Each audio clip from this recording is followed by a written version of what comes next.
नाशिकहून त्र्यंबकेश्वरला जाणाऱ्या रस्त्यावर मोठ्या प्रमाणात खड्डे पडल्यानं त्र्यंबकेश्वरला जाणाऱ्या भाविकांचा प्रवास खडतर झालेला आहे। कोट्यवधी रुपये खर्च करून बांधकाम विभागानं हा रस्ता नव्यानं तयार केला, मात्र अवघ्या महिन्याभरात या रस्त्यावर खड्डे पडल्यानं या रस्त्याच्या कामाचा निकृष्ट दर्जा उघड झालेला आहे। अधिकारी आणि ठेकेदार यांच्या अभद्र युतीमुळे उघडलेला हा रस्ता दुरुस्त करण्याची मागणी साधू महंतांसह प्रवाशांनी केलेली आहे। 12 ज्योतिर्लिंगांपैकी आद्य ज्योतिर्लिंग अशी ओळख असलेल्या त्र्यंबकेश्वरला जाणाऱ्या रस्त्यावर मोठ्या प्रमाणात खड्डे पडल्यानं त्र्यंबकेश्वरला जाणाऱ्या भाविकांना आणि साधू महंतांना या खड्डेमय रस्त्यामुळे मनस्ताप सहन करावा लागतोय। 2 वर्षांपूर्वी पेगलवाडी ते तळेगाव या अवघ्या 3.5 किलोमीटरचा रस्ता नूतनीकरणासाठी 5 कोटी रुपयांचा निधी खर्च करून देखील रस्त्याची मोठी दुरवस्था झालेली आहे आणि त्यामुळे या रस्त्यांवरून येणाऱ्या जाणाऱ्या भाविकांसह साधू महंतांनी आणि स्थानिकांनी नाराजी व्यक्त केलेली आहे।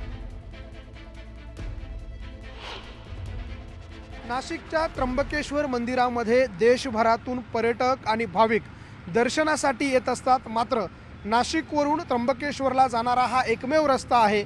मात्र या एकमेव रस्त्याची कशा प्रकारे दुरवस्था झाली आहे ते आपण दृश्यांमध्ये बघू शकतो। माझ्या मागच्या बाजूला हा नाशिक त्र्यंबक रस्ता आहे आणि या नाशिक त्र्यंबक रस्त्यावरती अशा प्रकारे मोठमोठे खड्डे पडलेले आहे। त्यामुळे मोठ्या प्रमाणात पर्यटकांना आणि विशेषतः भाविकांना या खड्ड्यांचा त्रास जो आहे तो सहन करावा लागतोय। अनेक वाहनं या खड्ड्यांमुळे पंक्चर होत आहे, अनेक वाहनांचं नुकसान या खड्ड्यांमुळे होतं। ही जर दृश्य बघितली तर त्यामध्ये खड्डे किती भयंकर आहे हे आपल्याला दृश्यांमध्ये पाहायला मिळेल। आपण काही पर्यटक या मार्गावरून वाहनं चालवणारे काही दुचाकीवाले आहे, पहिले त्यांच्याशी बोलूया। काय त्रास होतो, किती खड्डे या रस्त्यावर आहे? अहो, मेन रोड आहे, त्र्यंबकेश्वर देवस्थानचा रस्ता आहे हा। कसा असला पाहिजे? कुंभमेळा येणार आहे आपल्याकडं, हां रस्ते चांगले पाहिजे ना, भाविक लोक येतात इथं। आमचे रस्ते एकदम टकाटक पाहिजे। काय त्रास होतो तुम्हाला? त्रास होतो म्हणजे गाडी आमचे टायर वेअर पार जाम झाले, परत सोपक सुद्धा जाम जाऊन जातं। दररोज येणं जाणं आहे आमचं, आम्ही खुद रहिवासी इथले आहेत, दररोजचा त्रास सहन करतो आम्ही। हा दररोजचा त्रास त्यांना सहन करावा लागतोय।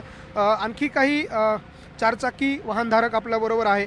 काय त्रास होतो या रस्त्यामुळे आणि कधीपासून असे खड्डे? खूप त्रास होतोय सर। आणि हा रस्ता 4.5 कोटीचा पैना फाटा ते ब्रह्मवॅलीपर्यंत 4.5 कोटीचा रस्ता 4 महिन्यामध्ये धुवून गेलेला आहे आणि खूप अपघात पण झालेले आहे आणि पर्यटकांना पण खूप त्रास होतो या रस्त्याचा। आणि ग्रामस्थांनी वारंवार ते PWDला भेटले आणि निवेदन दिले, तरी पण कुठलीही दखल नाही घेते आणि स्थानिक आमदारांचं पण लक्ष नाही आहे इथे। आपण बघतोय या त्र्यंबक रस्त्यावरून प्रवास करणारे हे प्रवासी आहे, काही स्थानिक नागरिक आहे ज्यांच्याशी आपण बोललो।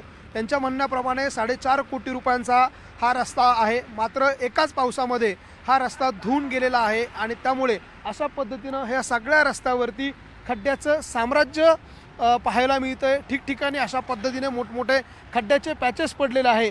रस्त्यात खड्डा की खड्ड्यात रस्ता अशी परिस्थिती हे चित्र बघितल्यानंतर आपल्याला पाहायला मिळत आहे। एकूणच या सगळ्या खड्ड्यांमुळे त्रस्त झालेल्या नागरिकांची आणि स्थानिकांची हीच मागणी आहे की हा पर्यटन स्थळाला जोडणारा रस्ता आहे, त्र्यंबकेश्वराच्या मंदिराकडे जाणारा हा रस्ता आहे आणि त्यामुळे हा रस्ता लवकर दुरुस्त व्हावा अशा प्रकारची मागणी या परिसरातल्या नागरिकांची आणि या रस्त्यावरून प्रवास करणाऱ्या पर्यटकांची आहे।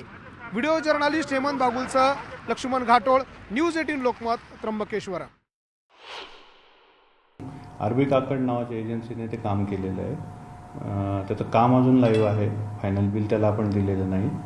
त्याच्याकडनं दोष दायित्व म्हणजे कामच ऑनगोईंग असल्यामुळे त्या लांबीतले खड्डे आपण त्याच्याकडनं भरून घेतो आहे आत्ता आणि लवकरच ते कंटिन्युअस काम चालू आहे। रोज त्याचं ते खड्डेही भरतो आहे आणि मशिनरी सगळी त्याच्या जागेवर आहे। साधारण 8 ते 10 दिवसात पूर्ण रस्ता पूर्ववत करण्याचा डिपार्टमेंटचा प्रयत्न आहे।